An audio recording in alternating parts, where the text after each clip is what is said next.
Assalamualaikum warahmatullahi wabarakatuh. Waalaikumsalam. Waalaikumsalam warahmatullahi Waalaikumsalam warahmatullahi wabarakatuh. wabarakatuh. Bagaimana kabarnya Ibu CGP yang luar biasa hari ini? Alhamdulillah. Alhamdulillah Alhamdulillah. sehat. Bu, sehat. Alhamdulillah. Sehat, Bu. Selamat datang di Loka Karya 6 ya Bu hari ini. Baiklah, supaya kegiatan kita hari ini dapat berjalan dengan lancar, mendapatkan keberkahan, marilah kita awali kegiatan ini dengan berdoa terlebih dahulu. Berdoa mulai. Berdoa selesai. Baiklah Bapak Ibu, izinkan saya untuk share screen ya. Sudah terlihat Bapak Ibu? Baiklah, di sini kita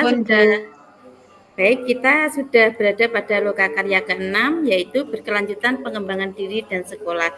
Sebelumnya izinkan saya untuk perkenalkan diri. Saya Yuli Wijayanti, CPP Angkatan 11, gelombang 3. Di sini ada kesepakatan yang telah saya buat. Mungkin ada yang mau ditambah atau yang dikurangi. Monggo Ibu-ibu, Bapak. Atau pas? Cukup, Bu. Pas. Cukup ya? Iya. Cukup. Berarti ini nanti kesepakatan kita tidak boleh merekam pada sesi ini. Menonaktifkan mikrofon, on kamera apabila koneksi memungkinkan, fokus dalam setiap sesi, terus raise hand ketika akan bertanya atau menanggapi dan berpartisipasi aktif.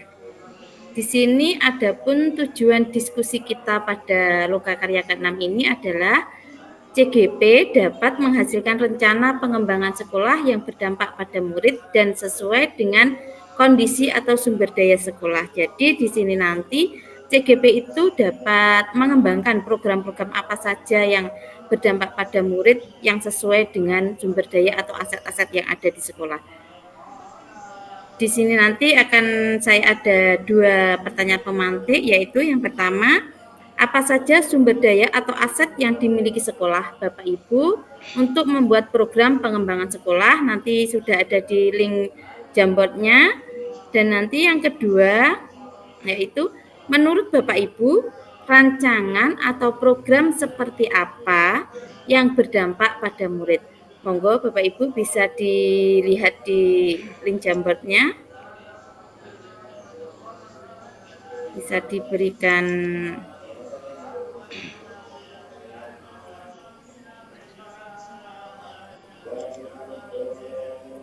di sini apa saja yang aset-aset yang bisa dimiliki sekolah Bapak Ibu untuk membuat program pengembangan. Kan banyak aset di sekolah kita yang bisa kita gunakan untuk program pengembangan sekolah ini. Monggo.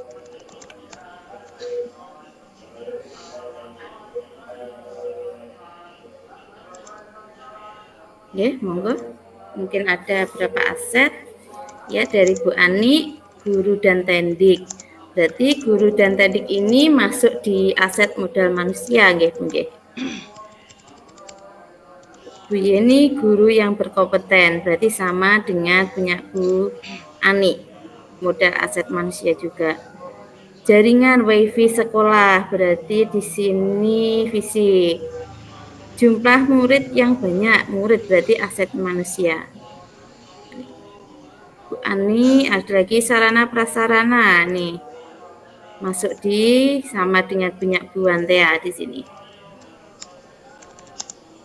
Monggo, Bapaknya belum ada ya, ini belum ada yang apalagi di sini berarti ada Bu Ani, ada guru dan tendik. Bu Yeni juga ada guru yang berkompeten. Bu Nana jumlah murid yang banyak. Bu Wantea jaringan WiFi di sekolah. Bu Ani sarana dan prasarana yang memadai. Bu Ana lingkungan sekolah yang nyaman. Berarti yang nyaman, lingkungan sekolah, berarti aset lingkungan. Lahan kosong, berarti ini lingkungan alamnya. Di sini yang ingin saya tanyakan ini kepada Bapak Agus, lahan yang kosong di belakang sekolah ini gimana Pak? Bisa digunakan untuk apa ini nanti ya asetnya? Bagaimana cara pengembangannya? Nggih, terima kasih Ibu. Lahan kosong di belakang sekolah. Kebetulan di belakang sekolah saya itu kan ada tempat yang kosong. Belakang kelas 10 Ya. TO lah. Di situ kan bisa digunakan untuk menanam-nanam misalkan apa di polybag menanam sayuran, ada Ya. cabai, ada terong, ada tomat begitu. Jadi Jadi untuk berkebun. bisa dipergunakan untuk menanam itu ya, Bung ya. Ada J. nih Pak Joko, sumber daya manusia ini masuk di sini lagi. Terus untuk ini lingkungan agamis Pak Bambang, lingkungan agamis ini lingkungan yang seperti apa yang untuk perkembangannya Pak? Iya, Bu, terima kasih waktunya. Menurut saya kalau lingkungan yang agamis itu kan modal untuk bisa mengembangkan kegiatan keagamaan. Misalnya kita melibatkan masyarakat untuk membantu kegiatan keagamaan di sekolah, misalnya untuk pengembangan TPA, itu melibatkan lingkungan atau mengadakan pengajian rutin di sekolah setiap berapa bulan begitu, tapi melibatkan warga sekolah dan warga lingkungan sekolah untuk bisa menumbuhkan kepemilikan terhadap rasa memiliki sekolah yang ada di lingkungannya. Begitu, Bu. Terima kasih. Berarti ini menggunakan aset yang di sekolah itu ya untuk keagamaan dan budaya. Jadi dikembangkannya keagamaannya supaya di lingkungan sekolah kita nanti juga berkembang agamaannya. Gitu ya, Bu ya. Siap, siap. Ya, begitu, Bu. Untuk sarana prasarana yang memadai ini, Bu Ani, ini gimana ya, Bu Ani ya? Sarana yang bagaimana ini yang dimaksudkan? Bu Ani mana ya? sarana prasarana yang bisa menjadi mendukung pembelajaran yang dibutuhkan oleh anak. Mohon maaf di sini sedang hujan deras jadi suaranya enggak begitu jelas. Ya. Baik Bu Ani. Berarti sarana dan prasarana yang untuk mendukung kepembelajaran anak-anak. Di sini bisa kita lihat ada 4 pengelompokan ya yang di sini. Berarti ada aset agama dan budaya, ada aset lingkungan alam, ada aset fisik dan ada aset manusia. Jadi di sini banyak sekali aset-aset yang bisa digunakan untuk pengembangan lingkungan sekolah. Dan ini untuk sebelum kita melanjutkan ke pertanyaan yang kedua, yuk Bu, ice breaking dulu ya, kesana semangat dulu, kita tepuk semangat dulu. Siap. Kan ya? Tepuk semangat. Semangat.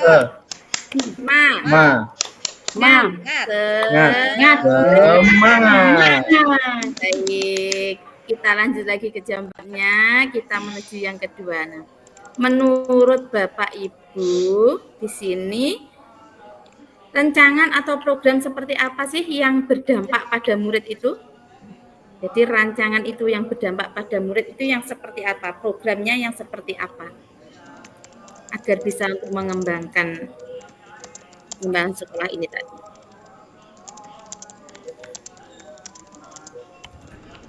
Rancangan seperti apa? Ada ini rancangannya melibatkan murid secara aktif.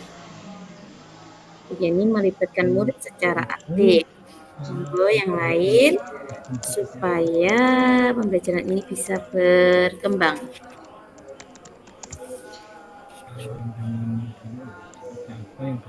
Apalagi Bapak Ibu, programnya memotivasi murid, melibatkan berarti memberi motivasi sama dengan ini.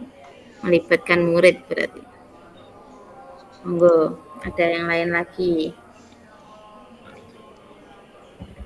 Apa dampak-dampak agar berdampak pada murid berkembang secara optimal? Kebutuhan belajar murid, memenuhi kebutuhan belajar murid. Ya, ada lagi melibatkan murid secara aktif, memenuhi pembelajaran bagi murid ini memenuhi memotivasi murid.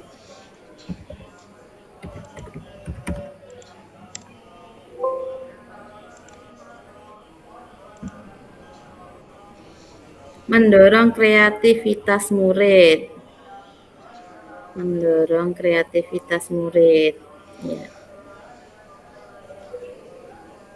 pembelajaran berpihak pada murid. Nah, di sini ada yang melibatkan murid secara aktif, ada yang memotivasi murid, ada yang memenuhi kebutuhan belajar murid, ada yang mendorong kreativitas murid, dan Pak Joko pembelajaran yang berpihak pada murid. Nah, ini pembelajaran yang memenuhi kebutuhan murid ini, Bu Nana, ini yang bagaimana ini kebutuhannya? Kebutuhan yang seperti apa yang diinginkan, yang diharapkan untuk memenuhi kebutuhan murid ini? Iya, Ibu, terima kasih waktunya. Saya konfirmasi jawaban saya di sini ya, Bu. Menurut saya program yang berdampak pada murid itu untuk memenuhi kebutuhan murid, maksudnya bahwa kebutuhan murid itu kan berbeda-beda, tidak disamakan. Gaya belajarnya mungkin berbeda, gaya pemahamannya berbeda, kemampuannya untuk menangkap juga berbeda. Maka seyogianya program yang diluncurkan ini nanti harus bisa mengakomodasi semua kebutuhan belajarnya murid. Jadi kita ratakan, harus bisa misalnya untuk kegiatan program yang berdampak positif ini adalah program literasi. Maka anak-anak disamakan semuanya pembacanya dari yang kemampuannya masih rendah, semuanya bisa dapat bacaan yang sama. Itu berarti kebutuhan belajarnya murid. Itu menurut saya. Terima kasih. Berarti kebutuhan yang semua anak itu bisa terpenuhi begitu ya Bu ya, tidak cuma salah satu atau satu aja. Berarti semua anak itu bisa terwujud dengan pembelajaran tersebut. Iya, Bapak iya. Ibu, di sini tadi kita sudah membahas tentang keberlanjutan pengembangan diri dan sekolah di sini. Saya tanyakan, monggo bisa raise hand, perasaan hari ini tadi Bapak Ibu bagaimana perasaannya dalam kita pembelajaran hari ini tadi? Mau bisa raise hand atau ada yang di kolom chat mungkin? Monggo untuk mengungkapkan perasaannya, bagaimana perasaan hari ini pembelajaran di Lokakarya 6 ini tadi. Monggo Bu Ida. Baik, terima kasih Bu. Perasaan saya sangat senang sekali ya karena bertambah ilmu. Hanya saja tadi saya sempat panik, terpental, jadi saya tidak bisa mengikuti dengan optimal. Terima kasih. Iya, Bu Ida ya, tadi sempat terpental ya Bu ya, dan suaranya ini pun suara Bu Ida juga terputus-putus ini di saya ini. Baik, mungkin saya akan bacakan yang ada di kolom chat dari Bu Yeni. Perasaannya senang bahwasannya tentang program-program yang berdampak pada murid. Baik Bapak Ibu, hari ini tadi kita sudah belajar banyak tentang berkelanjutan pengembangan diri dan sekolah, aset atau sumber daya apa saja yang dimiliki sekolah untuk membuat program pengembangan yang ada di sekolah itu apa saja, rancangan program seperti apa yang berdampak pada murid. Hari ini tadi kita sudah belajar semua dan saya mohon maaf apabila ada salah kata. Saya akhiri sampai di sini pembelajaran kita hari ini. Assalamualaikum warahmatullahi wabarakatuh. Waalaikumsalam warahmatullahi wabarakatuh. Waalaikumsalam warahmatullahi wabarakatuh.